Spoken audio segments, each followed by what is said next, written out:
Assalamu alaikum, boys. Waalaikumsalam. So you are working on which software?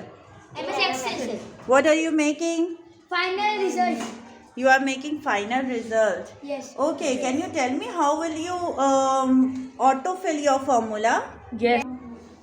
Yes, show me. We have to select this button and drag it till here. Show me. Very nice. Very good. Go for it. Do your work. Tell me that how you will get the characters, number of characters in a cell. First we write the is equals to sign. Then we will use the len function, and then we will open the bracket, and then we will select the column which we want. Then we will close the bracket, and then we will enter. Okay, how will you autofill?